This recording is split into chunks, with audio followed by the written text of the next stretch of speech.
The Grand Council chamber stretched wide under glowing crystal lights. Representatives from dozens of worlds sat in curved rows, their voices echoing off marble walls. At the center platform stood the Velkari commanders, proud and tall, their silver skin gleaming under the lights. Taeho Kim sat in the back corner, as he always did. He wore the simple gray uniform of Earth's diplomatic corps. His dark eyes watched the proceedings with the tired patience of someone who had seen this play out before. 20 years, he had served as humanity's voice to the galaxy. 20 years of being ignored. The expansion continues as planned, announced the Velkari High Commander. His voice boomed across the chamber. 7 new systems have joined our coalition. Our empire grows stronger, each cycle. The assembled aliens clicked, chirped, and hummed their approval. The Velkari Empire had become the dominant force in this region of space. 3 star systems under their direct control. Dozens more as vassals and protectorates. They had the largest fleet, the best weapons, the strongest economy. Commander Bo-Ra Choi stood beside the High Commander. She was young for her rank, barely into her 2nd decade of service. Her silver skin had not yet dulled with age. She studied the holographic star map that floated above the platform, showing Velkari territory in brilliant blue. Something caught her eye. A gap, a large empty space on the map, colored in warning red. No stars were labeled there. No trade routes crossed it. Just a simple notation. Exclusion zone. Do not enter. Sir, Bo-Ra spoke up, her voice clear but respectful. What is this restricted area? Why are there no expansion plans for this region? The High Commander's expression darkened. That is not your concern, Commander. Focus on your assigned duties. But Bo-Ra had been trained to ask questions. With respect, sir, this zone contains at least 40 viable star systems, resources we could use. Why is it marked as forbidden? Resources. Silence fell across the chamber. The older aliens shifted uncomfortably. A few whispered to each other. Taeho sat up straighter, his hand gripping the armrest of his chair. The High Commander waved his hand dismissively. Ancient superstition. Outdated warnings from a more primitive time. The galaxy was different. Centuries ago. Species were afraid of shadows. But who lives there? Bo-Ra pressed. What species controls that space? Humans, said a reedy voice from the upper gallery. An elderly Seraphel, one of the moth-winged elders, spoke from the shadows. That space belongs to the humans. Bo-Ra looked confused. Humans? I have heard of them, but they are not a major power. They have no seat on this council. They send only one observer. Her eyes drifted to Taeho in the back corner. They seem insignificant. Taeho stood slowly. Every eye in the chamber turned to him. He walked down the aisle toward the center platform, his boots clicking on the polished floor. When he reached the display, he looked up at the holographic map. We prefer it that way, Taeho said quietly. Being insignificant. The High Commander laughed. You see? Even their own representative admits their weakness. This exclusion zone is a relic. Nothing more. Space that could be put to better use. Taeho turned to face the Velkari commander. His expression remained calm, but his eyes held something ancient and cold. That space is marked as forbidden because we asked for it to be marked that way. We wish to be left alone. We have wished this for a very long time. And if we choose not to honor this outdated request? The High Commander stepped closer, towering over the human. What then? Will you file a complaint? Send a stern message? I will do what I always do, Taeho replied. I will remind you that my people value peace above all else. But I will also remind you that peace and weakness are not the same thing. Bo-Ra watched the exchange with growing interest. Something in the human's voice made her skin prickle. It was not fear. It was not anger. It was something else. Something like pity? The High Commander turned back to the assembly. The Council will vote. Should we extend our diplomatic reach into the so-called exclusion zone? Should we finally bring these isolated humans into the modern galactic community? The vote was swift. 43 in favor, 2 against, 3 abstentions. The Seraphel elder voted against, as did the elderly Christek representative. Both of them remembered things others had forgotten. It is decided, the High Commander announced. We will send a diplomatic expedition into human space. Commander Bo-Ra Choi will lead the initial mission. 47 ships. A show of our peaceful intentions. Backed by appropriate strength, Bo-Ra felt her stomach tighten. She had asked the questions, and now she would face the answers. Within the week, prepare your crews. As the council session ended and the aliens filed out, Tae-ho approached Bo-Ra. She looked down at the small human, trying to read his expression. Commander, Tae-ho said, may I speak with you privately? They moved to an empty observation deck overlooking the station's docking bay. Through the transparent walls, stars glittered in the infinite dark. You seem concerned, Bo-Ra said. Why? Tae-ho was quiet for a long moment.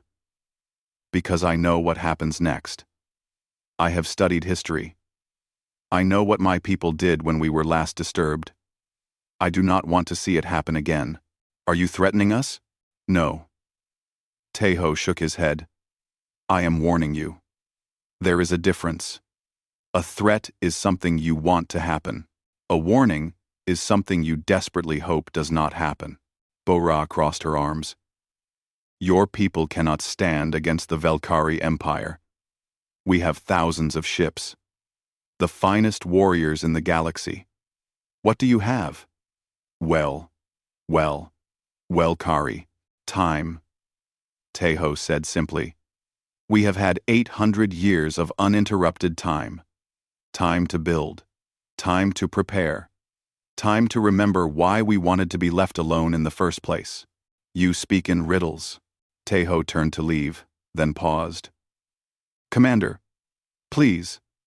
Ask the oldest species you can find. Ask the Seraphel. Ask the Christek. Ask anyone who was alive 800 years ago. Ask them what happened. Ask them why the maps stop at human space. And what will they tell me? Tae-ho's expression was infinitely sad. If they are honest, they will tell you to turn back. They will tell you that some borders exist not to keep people in, but to keep people out. For their own protection. He walked away, leaving Bo-Ra alone with the stars. That night, Bo-Ra could not sleep. She accessed the Velkari historical archives, searching for information about humans. The database was vast, containing millions of records spanning thousands of years. But when she searched for human history beyond 800 years ago, she found nothing. Files were corrupted, records were incomplete. Entire databases were missing. It was as if someone had deliberately erased that time period from history. She found the elderly Seraphel in the meditation gardens. The old creature's wings were gray with age, barely able to flutter. Elder, Bo-Ra said respectfully, I must ask you about the humans. The Seraphel's large eyes filled with something Bo-Ra had never seen in a warrior race before. Do not go, the elder whispered. Please. Some of us still remember. Some of us bear the scars. The humans do not want to fight, but if you force them to fight, they will finish it. They always finish it. What happened 800 years ago? The Seraphel turned away. We learned that the most dangerous species in the galaxy is not the one with the biggest ships or the strongest weapons. It is the one that learns, that adapts, that refuses to die. We learned this lesson in Blood and Fire. I pray you do not have to learn it again. Bo-Ra returned to her quarters more troubled than before. She drafted her concerns in a formal report to the High Commander. She suggested sending diplomatic envoys first, without military escort. The High Commander rejected every suggestion. The mission would proceed as planned. 47 warships. The pride of the Velkari fleet. Bo-Ra stood on the bridge of her flagship as the fleet assembled. Around her, the best crews in the Empire prepared for departure. They were confident. They were strong. They were certain of their superiority. Only Bo-Ra felt the cold weight of doubt in her chest. As the fleet's engines powered up, she looked one last time at the star charts. The red zone loomed before them. Exclusion zone. Do not enter. They entered. The Velkari fleet moved through space like a silver arrow. 47 warships arranged in perfect formation, their hulls gleaming under distant starlight. Commander Bo-Ra Choi stood on the bridge of her flagship, watching the main display as they crossed the boundary. The moment they entered the exclusion zone, everything changed. "Sir," her sensor officer called out, "I am not detecting any communications traffic. No ships. No stations. Nothing." Bo-Ra frowned. "Nothing at all? The systems show signs of terraforming. Atmosphere processors. Mining operations. But they all appear abandoned. No life signs." This made no sense. Intelligence reports suggested humans had a population of at least 20 billion spread across multiple worlds. Where were they? The fleet pushed deeper into human territory. They passed 3 star systems, all showing evidence of civilization, but no actual inhabitants. Cities stood empty. Orbital stations drifted silent. Agricultural platforms grew crops that no one harvested. "It is like they evacuated," Bo-Ra's second officer said. "Like they knew we were coming and fled." Bo-Ra did not believe that. She remembered the human diplomat's eyes. Teho had not looked like someone who would run. He had looked like someone who was trying to save them.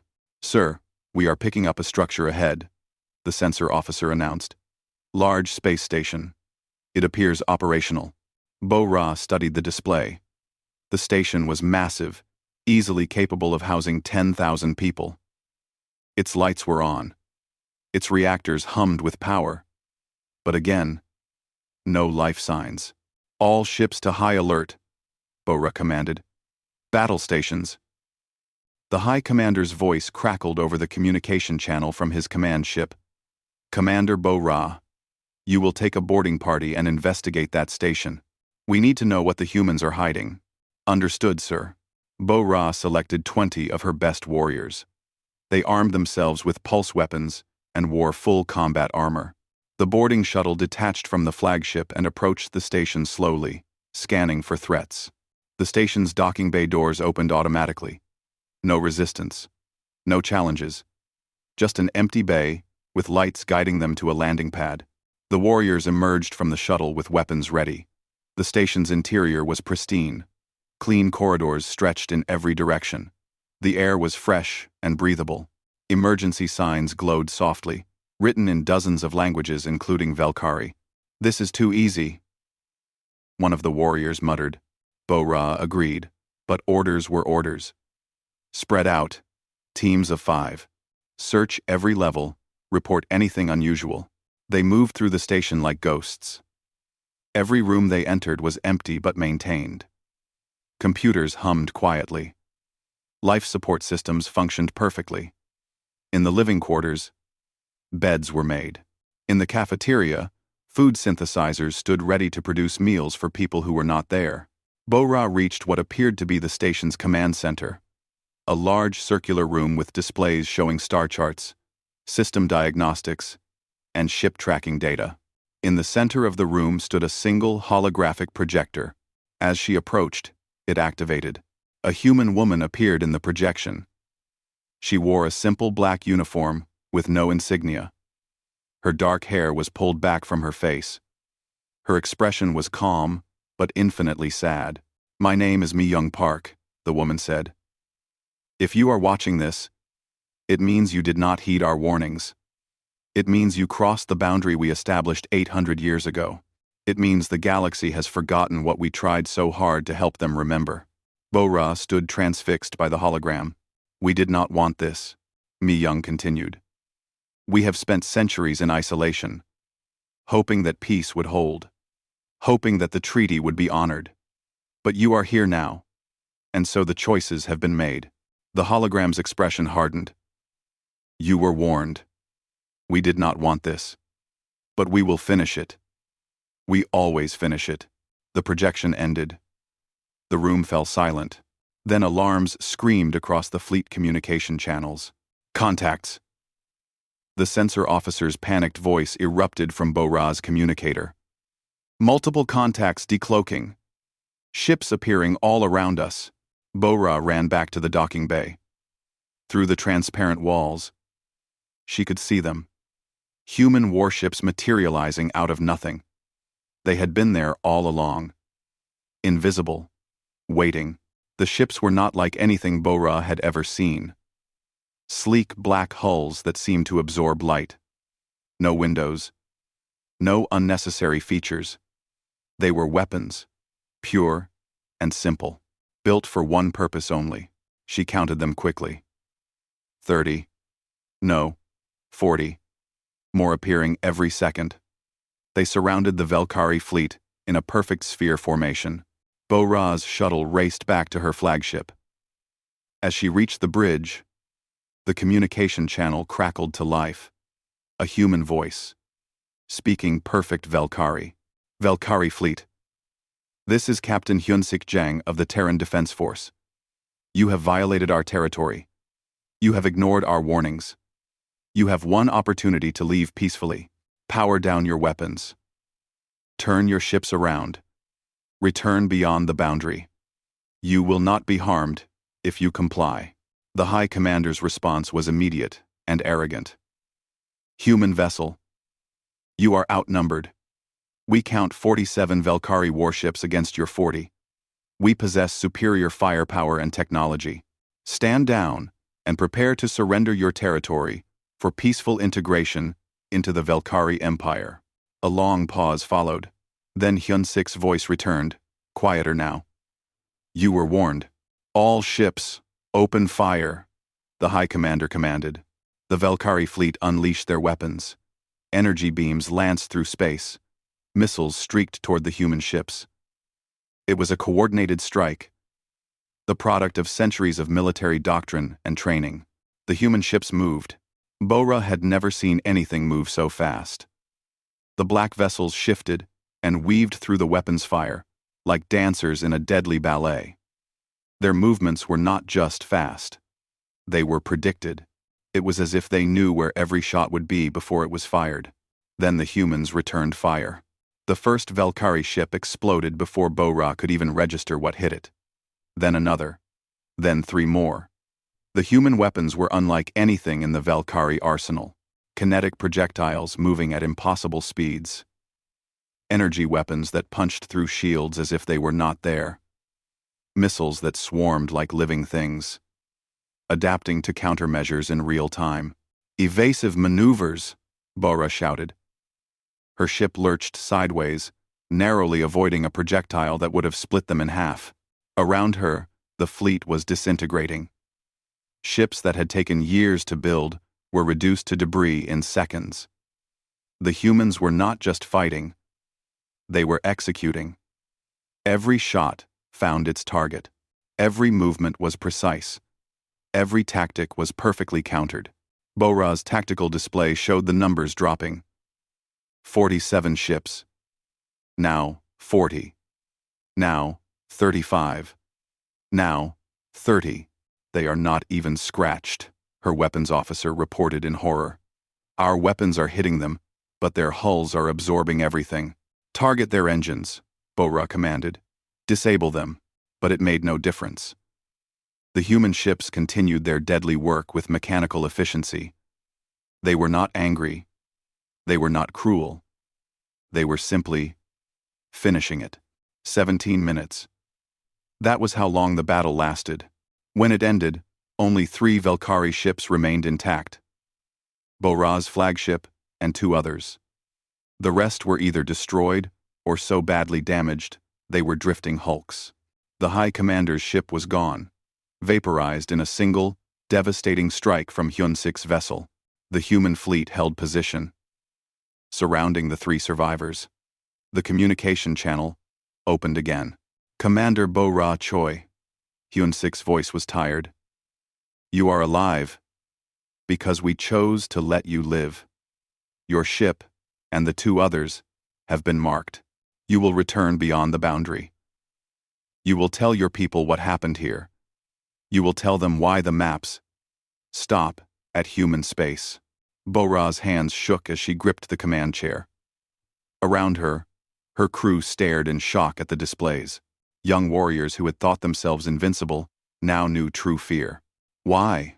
Bo-Ra asked, her voice barely above a whisper. Why did you spare us? Because dead people cannot carry warnings, Hyun-Sik replied. 800 years ago, we learned that victory means nothing if no one remembers it. Go home, Commander. Tell them. Make them remember this time. A human shuttle approached Bo-Ra's ship. It docked gently. A single person came aboard. A woman in a medical uniform. Her name tag read, Soo-Jin Lee. Soo-Jin moved through the Valkyrie ship, treating the wounded with quick, efficient care. She said nothing, asked nothing, simply did her work. When she reached Bo-Ra, she handed her a data core. What is this? Bo-Ra asked. History. Soo-Jin replied. The real history. What happened 800 years ago. What your people made us become. And why we never wanted to become it again. Soo-Jin's eyes held no hate, only sorrow. We did not want to kill your people today. But you forced the choice. Just like before. Some species never learn. We hope you will be different. The human medic returned to her shuttle.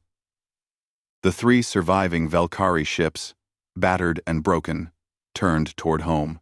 As they crossed back over the boundary, Bo-Ra accessed the data core. Files began to load. Historical records, battle footage, diplomatic communications, the true story of what happened 800 years ago. She watched in growing horror as the truth unfolded before her eyes. Behind them, the human fleet remained at the boundary. Silent, waiting, patient. They did not pursue. They did not gloat. They simply returned to their vigil, guarding their space, hoping that this time, the lesson would stick. The 3 damaged Valkyrie ships limped back to their home system like wounded animals. Bo-Ra Choi stood on her bridge, staring at the data core Soo-Jin had given her. She had not opened it during the journey. Something told her she needed to be home first. She needed witnesses. When they emerged from the final jump, the communication channels exploded with activity. Every station in the system tried to contact them simultaneously. Where was the rest of the fleet?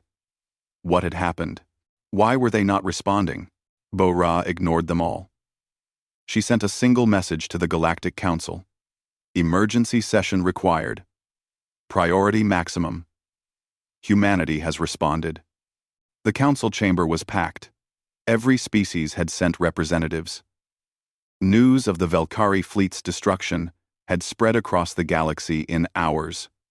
44 warships lost. The High Commander, dead.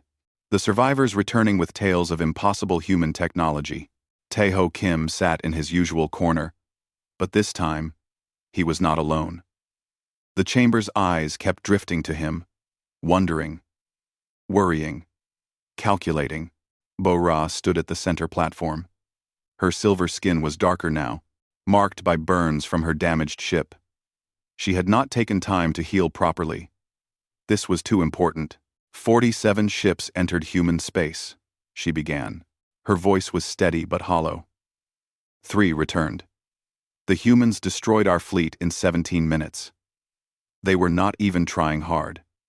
Any shocked murmurs rippled through the assembly. 17 minutes.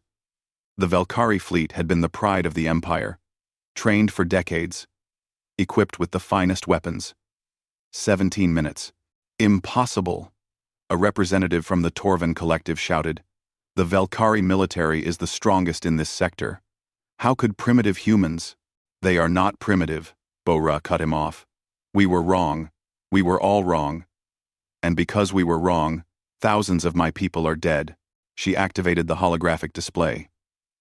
Before I left human space, one of their medics gave me this data core.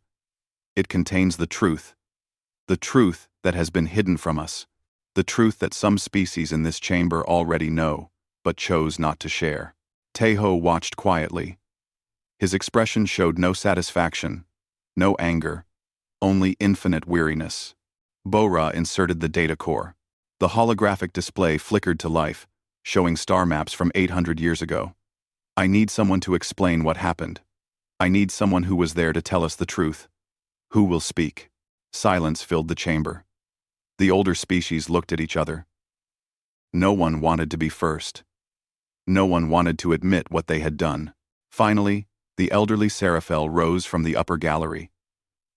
His wings were gray and torn, ancient beyond measure. When he spoke, his voice carried the weight of centuries. I will speak, he said. I was there.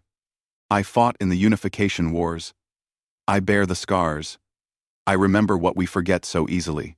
The Seraphel descended to the main floor, his wings barely able to support his weight. He looked at the assembled council, with eyes that had seen too much. 800 years ago, humanity was not isolated. They were part of the galactic community. New members, eager to learn, eager to trade, eager to contribute. They were kind. They were curious. They were weak. The holographic display showed images of early human ships. Simple designs. Crude by modern standards. No match for the established galactic powers. Earth was beautiful, the Seraphel continued. Rich in resources. Perfect climate. Strategic location. Many species wanted access to it. The humans were willing to share.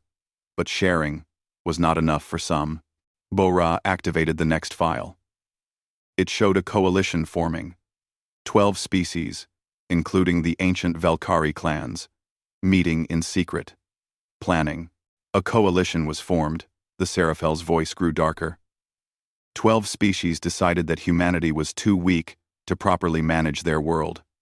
We convinced ourselves we were doing them a favor. We would conquer Earth, integrate the humans into our civilizations, and properly exploit their resources. It would be quick. It would be merciful. We would enlighten them. The display showed the invasion fleet assembling. Thousands of ships. The combined might of 12 species. An unstoppable force.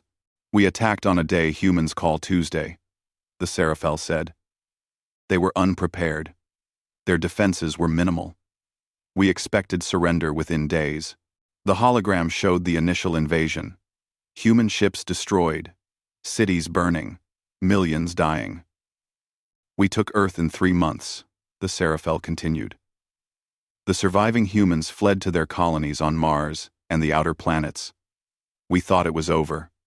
We thought we had won. The old alien's expression twisted with something like shame. We were wrong. Humans do not surrender. They adapt. The next series of files showed the war's progression. Year 1. Humans on the run. Barely surviving. Year 2. Humans learning. Copying alien technology. Year 3. Humans improving that technology. Year 4. Humans fighting back. They learned faster than any species we had ever encountered, the Seraphel explained. We used energy shields. Within months, they developed weapons that bypassed energy shields. We used advanced targeting systems. They created jamming technology we could not counter. Every advantage we had, they studied, understood, and defeated. Bora watched the files in growing horror. Battle after battle showed human innovation. They took crashed alien ships and reverse-engineered everything. They adapted alien weapons. They combined technologies in ways no one had thought possible. By year 10, we were no longer winning, the Seraphel said. By year 20, we were losing. By year 30, we were dying. The display showed human ships pushing deeper into alien territory. They were no longer defending. They were attacking. And they were winning. They did not just fight us, the Seraphel's voice cracked. They outsmarted us. They outmaneuvered us. They anticipated our every move. It was like fighting an enemy who could see the future. Every trap we set, they avoided. Every ambush we planned, they countered. Every strategy we employed, they had already prepared for. A new figure appeared in the holographic display. A human woman standing before the Galactic Council of that era. Her name appeared below the image. Unha Song, Human Ambassador. By year 35, human fleets stood ready to destroy our homeworlds, the Seraphel said. We had started the war to conquer them. Now they had the power to exterminate us. And we knew they could do it. We had seen what they were capable of. 1 Sense 9. 1 Sense 9. The recording showed Unha speaking to the ancient council. Her voice was clear, strong, but not angry. We did not want this war. You forced it upon us. You came to our home. You killed our people. You made us into weapons. And now you fear what we have become. The council members in the recording sat in terrified silence. We could end you, Unha continued in the recording. We have the ships. We have the weapons. We have the will. But we do not want to be conquerors. We wanted only to be left alone. You could not give us that peace. So we took it by force. The display showed a treaty document, the Terran Exclusion Pact. Her terms were simple, the Seraphel explained. Humanity would have a sphere of space marked as forbidden. No species could enter without explicit permission. In exchange, they would not pursue vengeance. They would not destroy the species who had attacked them. They would simply withdraw. Bo-Ra felt sick. We agreed to this? We agreed to this. Every species agreed. The Seraphel said. We had no choice. We marked their space as forbidden. We swore to remember. We swore to teach future generations why the boundary existed. But the records, Bo-Ra said. The historical files. They are all corrupted. Why? An uncomfortable silence fell. Finally, a Christek elder spoke. Because we were ashamed. Because we did not want to admit what we had done. Because explaining our defeat was harder than simply forgetting. Teho stood for the first time. Every eye in the chamber turned to him. He walked slowly to the center platform, standing beside the elderly Seraphel. Over the centuries, the truth became inconvenient. Teho said quietly, "It is easier to believe humans are weak than to remember you made us strong. It is easier to dismiss our isolation as cowardice than to acknowledge you forced us to prove our strength." So the records were lost, the files corrupted, the truth buried, until someone forgot why the maps stop at human space. He looked directly at Bo-Ra. You asked what happened 800 years ago. Now you know. You asked why we wanted to be left alone. Now you understand. You asked why I warned you. Because I knew what would happen. Because we always finish it. The council chamber erupted in chaos. Representatives shouted. Some denied the history. Others demanded proof. A few simply sat in stunned silence. Bo-Ra raised her hand for quiet. The Velkari military is mobilizing as we speak. The generals believe this was a fluke. They are preparing a grand fleet. 3,000 ships. Awake, 204, we can Peter 4. They plan to invade human space and avenge our losses. Teho's expression did not change. Then they will die. All of them. Can your people really defeat 3,000 ships? We do not want to, Teho replied. But yes, we can. We have spent 800 years building, preparing, hoping we would never need to use what we created. You are forcing us to use it now. The Seraphel placed a wing on Teho's shoulder. Please, is there no way to prevent this? My people learned our lesson centuries ago. Must the galaxy learn it again? In blood? Teho looked at the old warrior with respect. That choice belongs to the Velkari, not to us. If they come, We will defend ourselves. If they turn back, we will let them go. We have always preferred peace. But we will not be victims again. Never again. Bo-Ra made her decision. She stood tall and spoke clearly. I will return to Valkyrie space. I will show them these records. I will tell them the truth. I will do everything in my power to stop this war. Will they listen? Teho asked. Bo-Ra thought of her commanders, their pride, their arrogance, their certainty in Valkyrie superiority. As the council session ended, Bo-Ra approached Teho privately. If I cannot stop them, if the Grand Fleet invades, what will happen? Teho's expression was infinitely sad. We will show the galaxy what we have become in 800 years of isolation. We will show them why the maps stop at human space. We will show them what happens when you force peaceful people to become warriors. And we will make sure that this time, everyone remembers. Bo-Ra left the station with the data core, carrying the weight of history and the burden of truth. She had 3 days to reach Valkyrie space before the Grand Fleet departed. 3 days to change centuries of pride and arrogance. 3 days to prevent a massacre. Behind her, Teho stood at the observation window, looking toward human space. Somewhere beyond the boundary, his people were preparing. Not for conquest, not for glory, but to finish what others had started. Again, Bo-Ra Choi arrived at the Valkyrie military headquarters with the data core clutched in her hand. The building was a massive structure of steel and crystal, a monument to Valkyrie power. Inside, generals and admirals planned their revenge. She was immediately escorted to the war room. Holographic displays showed the Grand Fleet assembling. 3,000 warships, the largest military force the Valkyrie had ever gathered. Ship after ship jumped into the staging area, their hulls gleaming with fresh paint and new weapons. The Supreme General, a scarred veteran named Dax, looked up as Bo-Ra entered.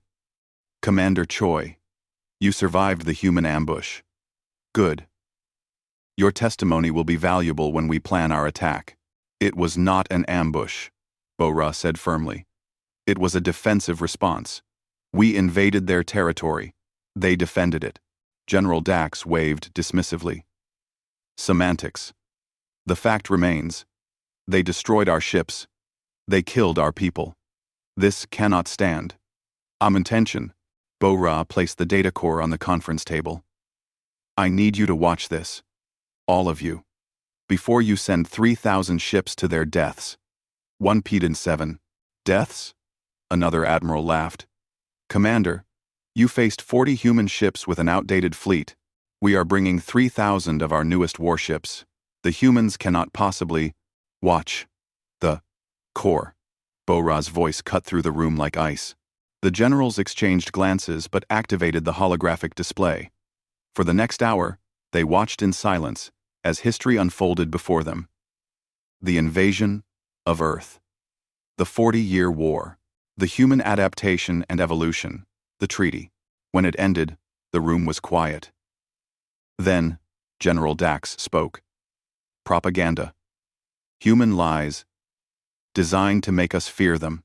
It is verified, Bo-Ra insisted. The Seraphel confirmed it. The Christek confirmed it. Multiple species who were there 800 years ago confirmed every detail. Then they are cowards who surrendered, Dax snapped. We are not. We are Valkyrie. We do not fear humans. Bo-Ra felt her hope dying. You are not listening. They do not want to fight. But if you force them, if we force them, they will learn what true military power looks like, Dax interrupted.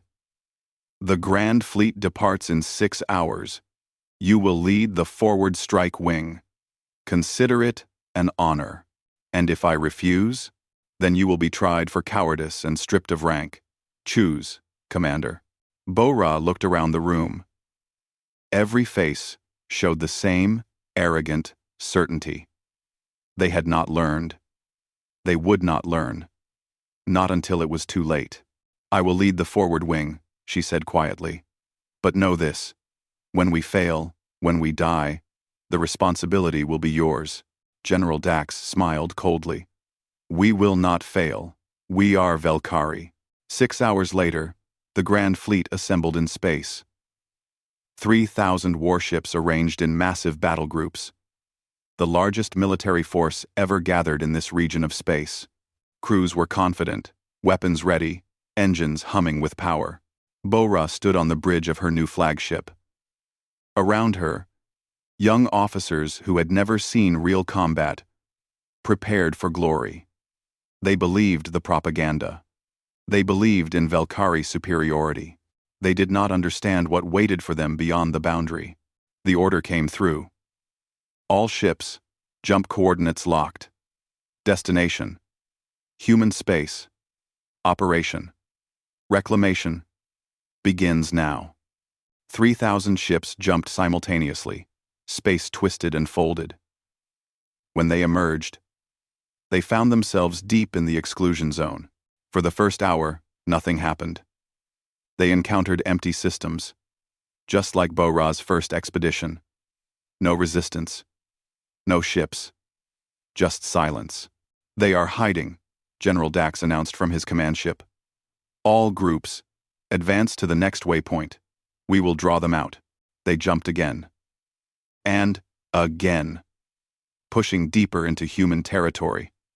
The generals grew more confident with each empty system. Perhaps the humans were afraid. Perhaps they realized resistance was futile. Then they emerged into a system with 3 planets and a dying red star. Bora's sensors officer gasped. Sir, you need to see this. The main display activated, showing what surrounded them. Massive ring structures orbited the star, each one thousands of kilometers across. They were harvesting the star's energy, channeling it into enormous batteries.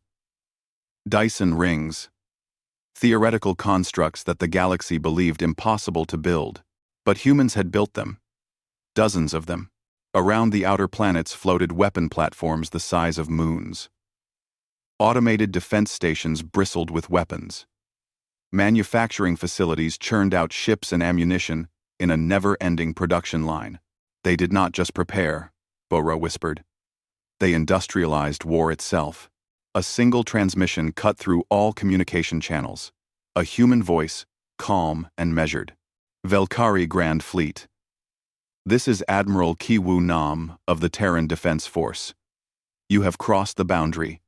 You have ignored our warnings. You have forced this confrontation. We have crossed Talavrand. We have crossed on Y. For the last time, turn back. Leave our space. There does not have to be more death. General Dax's response was immediate. Human fleet, you are outnumbered 15-1. Surrender now and we will show mercy. Resist and we will show none. A long pause. Then Kiwu's voice returned, infinitely sad. 800 years ago, you made us into this. We tried to warn you. We tried to let you remember, but you chose to forget. Now you will learn why the maps stop here. Now you will understand what you created. Number 1. Number 1. Number 1. Number 1. Number 1. The human fleet appeared. 200 ships materialized from nowhere. Sleek black vessels that seemed to absorb light. They were larger than the ships Bora had encountered before. Newer. More advanced. 800 years of development, distilled into perfect killing machines. All ships, open fire, General Dax commanded. The Velkari fleet unleashed everything. Energy weapons, missiles, kinetic rounds, particle beams. The combined firepower of 3,000 warships focused on 200 targets. The human ships moved like water flowing around rocks. They did not dodge so much as flow through the spaces between the attacks. Their movements were not just fast or precise. They were predicted, calculated, perfect. Then they returned fire. The first Velkari battle group ceased to exist in 40 seconds. 100 ships simply vanished. Torn apart by weapons that seemed to bend physics itself. Kinetic projectiles moving at speeds that should have been impossible. Energy weapons that punched through shields and hulls like they were paper. Evasive maneuvers, Bo-Ra shouted, throwing her ship into a desperate spin. Around her, the Grand Fleet began to realize what Bo-Ra had known all along. They were not fighting an enemy. They were fighting evolution itself. Human ships coordinated with inhuman precision. They anticipated every Velkari tactic. They countered every strategy. When the Velkari tried to focus fire on single targets, the humans redistributed shield energy. When the Velkari tried to flank, the humans were already there waiting. When the Velkari tried to retreat, the humans cut off escape routes. It was not a battle. It was an execution. Bo-Ra watched her tactical display with growing horror. 3,000 ships. Now 2,500. Now 2,000. Now 1,500. The numbers dropped like stones. And Adistard, and Rolav, a human ship, larger than the rest, appeared on her display. The designation read, TDS, Defiant Memory, Admiral Kiwu's flagship. It moved through the Velkari fleet like a shark through smaller fish. Every weapon it fired destroyed a ship. Every movement was calculated for maximum efficiency. It was not showing off. It was simply working. The Defiant Memory approached General Dax's command dreadnought. The dreadnought was massive, a ship that had taken 20 years and countless resources to build. The pride of the Velkari fleet. Kiwu's ship fired once. A single focused beam that lasted exactly 3 seconds. The dreadnought split in half. General Dax died before he could send a final transmission. All ships, retreat. The order came from the second in command. Panic clear in his voice. Jump to emergency coordinates. Retreat. Endistincles. All the sides. The survivors tried to run. But space was no longer theirs. The humans had established jump disruptors. Ships that tried to escape found their engines disabled. They were trapped. Cease fire. Kiwu's voice cut through the chaos. Velkari ships, power down your weapons. We are offering mercy one last time. Accept it or die. Bo-Ra made her choice instantly. All systems, power down. Surrender protocols. Around her, other ships followed. Some kept fighting. Those ships were destroyed with swift efficiency. Within minutes, the battle was over. Of 3,000 ships, 92 survived. 92 ships filled with wounded, traumatized crews who had learned what Bo-Ra had tried to teach them. The human fleet held position. They did not gloat. They did not celebrate. They simply waited. A medical ship approached each surviving Velkari vessel. Human doctors and medics came aboard, treating the wounded without question. Bo-Ra watched in amazement as a human medic named Su-Jin Lee moved through her ship, saving lives with quiet efficiency.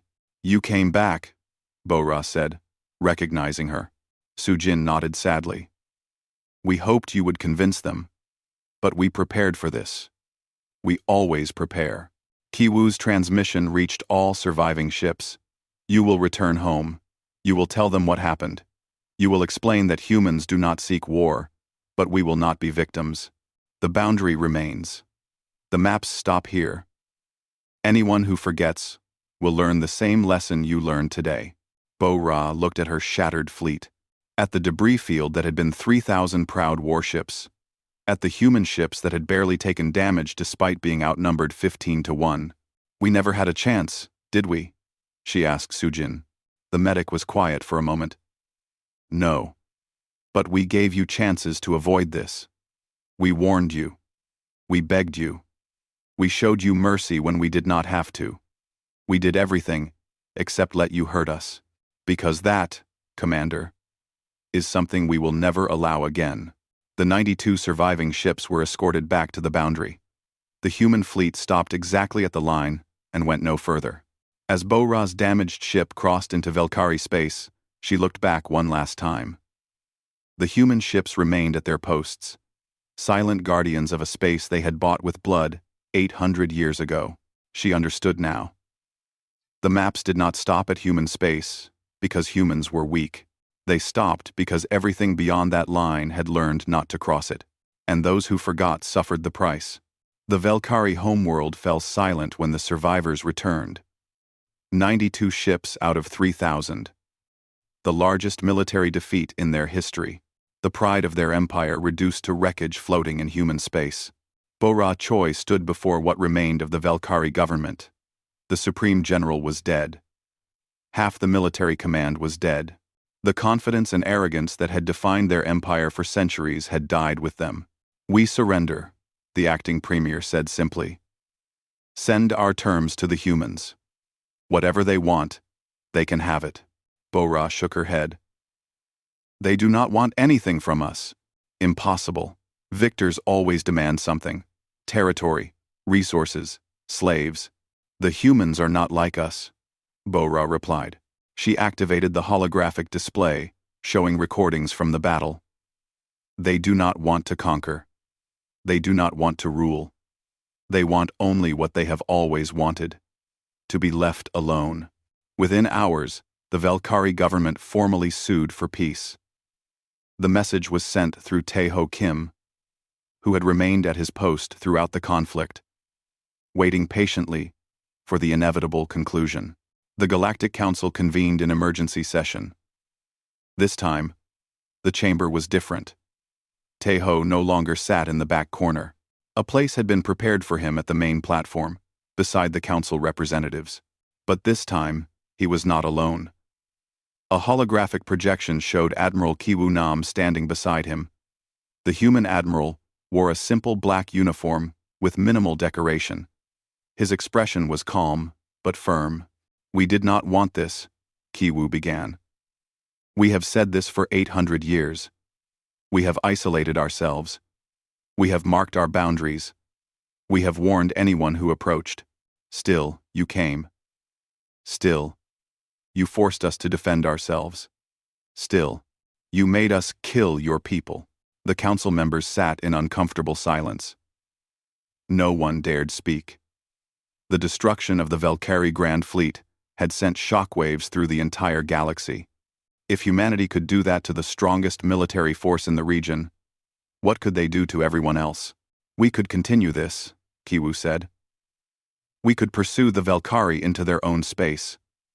We could destroy their homeworld. We could do to them what they tried to do to us 800 years ago. We have the ships. We have the weapons. We have the capability." He paused, letting the words sink in. "But we will not. Because that is not who we are. We defend. We do not conquer. We protect. We do not destroy. We respond to threats. We do not create them." Tae-ho stepped forward. "Humanity proposes a new treaty, one that will ensure this never happens again, one that will make certain the galaxy remembers." The terms appeared on the holographic display. They were simple and direct. The exclusion zone would be expanded by 50 light-years in all directions. No species could enter without explicit written permission from Earth. Any violation would be considered an act of war. The boundary would be clearly marked on all galactic charts with a warning. "Here lies humanity. Those who cross uninvited will not return." Every species in the Galactic Council would be required to teach the true history of the Unification Wars. The records would be restored. The truth would be preserved. Future generations would know what happened and why. Humanity would establish monitoring stations at the boundary. Any ship that approached would be warned once. Only once. After that, consequences would follow. In exchange, humanity promised peace. They would not pursue revenge. They would not expand beyond their territory. They would simply exist in their isolation, as they had always wanted. "These terms are not negotiable," Kiwoo stated firmly. "You will accept them, or we will enforce them. The choice is yours." The vote was unanimous. Every species agreed. Even those who had not been involved in the recent conflict understood the message. The maps would stop at human space, and they would remember why. Bo-Ra Choi watched as the treaty was signed. She had been promoted to ambassador, replacing the disgraced military leaders who had led them into disaster. It was not an honor she wanted, but it was a responsibility she would bear. After the session, she approached Taeho privately. The human diplomat looked older now, worn down by recent events. "Will you retire now?" Bo-Ra asked. "You have served for 20 years. Surely you have earned rest." Bo-Ra, Bo-Ra, Bo-Ra, Bo-Ra, Bo-Ra, Bo-Ra, Taeho smiled sadly. "Yes, I will return home. Let someone younger take this burden. Someone who has not seen what I have seen." "What will you tell your people? About us?" "The truth, that some species learn slowly, that some species only understand strength, that peace must be defended, not merely hoped for." Bo-Ra hesitated, then asked the question that had haunted her since the battle. "Do you hate us? For forcing you to kill so many?" Taeho considered this carefully. "Hate? No. Hate is too simple. We are disappointed. We are sad. We are weary. We wish the galaxy could have learned without more bloodshed. But hate? That would require us to be surprised by what happened. We were not surprised. We knew it would come eventually.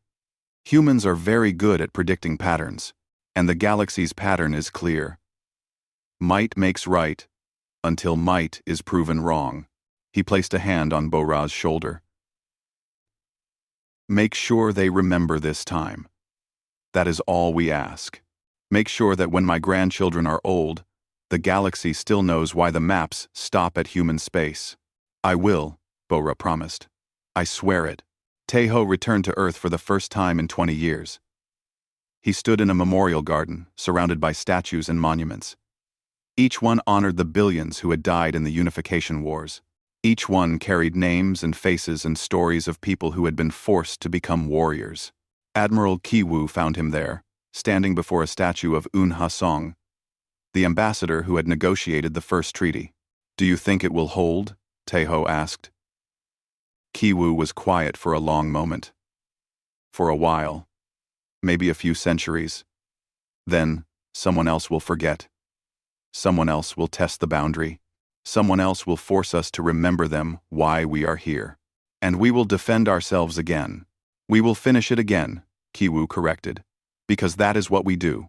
That is what they made us into." They stood together in silence. Two men who had spent their lives maintaining a peace that others constantly threatened. Around them, Earth continued its daily rhythms. Cities bustled with life. Children played in parks. Farmers tended crops. Scientists conducted research.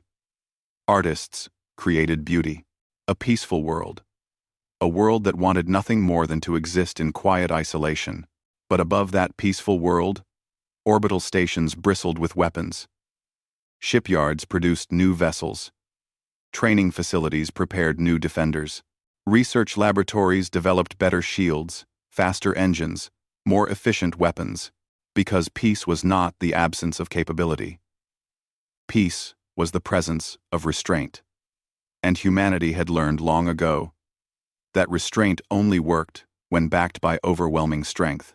Bo-Ra Choi spent the next decade establishing the Archive of Warnings. It was built on a neutral station, accessible to all species. Inside, historical records documented every conflict, every war, every mistake the galaxy had made. The first exhibit focused on humanity. It showed the invasion. It showed the resistance. It showed the adaptation. It showed the price of underestimating a species that refused to die. Every student in Velkari schools was required to visit. Every military officer had to study the battles.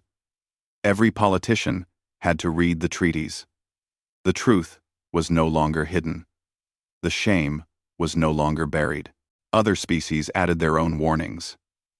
The Seraphel documented their hubris. The Christek recorded their cowardice. The Torvan Collective admitted their complicity. Each species that had participated in the unification wars added their testimony. The message was clear. Remember or repeat. Years passed. The boundary held. No one dared cross it. Ships approaching the exclusion zone were met by automated warnings in 300 languages. Those warnings were always polite, but always firm. Turn back. Go home. Do not make us defend ourselves. Most listened. A few tried to test the boundary. Those ships were disabled and returned to their governments with a simple message. Next time, we will not be so gentle. On Earth, a new generation grew up hearing stories of the unification wars from their grandparents. They learned why humanity had isolated itself. They learned why the galaxy feared them. They learned why peace required constant vigilance. A young girl asked her grandmother, a veteran of the recent Valkyrie conflict, "Why do we keep building ships if no one attacks us anymore?" The grandmother knelt down and smiled sadly. "Because peace is not given. It is earned. We build so we never have to use them. We prepare so others know not to test us. We remember so they never forget. But, do we want to fight? Never. Fighting means we failed. Fighting means someone else forgot. Fighting means more people die. We build these ships hoping we never fire their weapons. Then why not just make friends with everyone?" The grandmother looked at her grandchild with eyes that had seen too much war. "Because some people only respect strength. Because some people mistake kindness for weakness. Because some people learn only through pain. We tried making friends 800 years ago. They invaded us. We tried isolation. They tested us. We tried warnings. They ignored us. So now we do the only thing left. We show them the price of aggression. And we hope they remember." In the Galactic Council chambers, new representatives took their seats. Species who had not been alive during the Valkyrie conflict. Species who only knew the stories. Species who sometimes wondered if the warnings were exaggerated. Bo-Ra, now elderly and gray, still served as Valkyrie ambassador. She watched the young representatives with concern. They had not seen what she had seen. They had not felt the terror of facing human weapons. They had not watched their fleets disintegrate in minutes. She worried they would forget. Worry they would repeat the cycle. But then she looked at the galactic maps displayed on every wall. Maps that showed clear boundaries. Maps that stopped at human space. Maps that carried warnings in bold letters. Here lies humanity. Those who cross uninvited will not return. And she remembered Tejo's words. Remember or repeat. The galaxy had a choice. Learn from history or become history. On the boundary between human space and the rest of the galaxy, automated monitoring stations kept their eternal watch. Human crews rotated through, maintaining the equipment, watching the sensors, waiting for the next species to forget. They did not want to fight, but they would be ready if fighting came. Because 800 years ago, the galaxy had taught humanity a terrible lesson. The universe does not reward the peaceful. It rewards the strong, the gentle, the kind. These things are luxuries allowed only to those who can defend them. So humanity remained strong. They remained vigilant. They remained isolated, not because they hated the galaxy, but because they had learned the galaxy's nature. Violence answered. With greater violence. Strength respected, only greater strength. Peace maintained only through the credible threat of war. The maps stopped at human space. They always would. Not because humans were conquerors, but because they were survivors, and they would never be victims again. The galaxy had learned this lesson twice now. Once 800 years ago, once in the present. The question was not whether they would forget again. The question was only when. And when they did forget, humanity would be waiting. Patient. Prepared. Hoping for peace. Ready for war. Because that was the price humanity had paid for survival. That was the burden they carried. That was the choice the galaxy had forced upon them centuries ago. The maps would always stop at human space. And those who forgot would always suffer the price. That was the way of things. That was the truth the galaxy had written in blood and fire. That was the lesson that could never be unlearned, no matter how many times it needed to be retaught. The boundary held, the peace endured,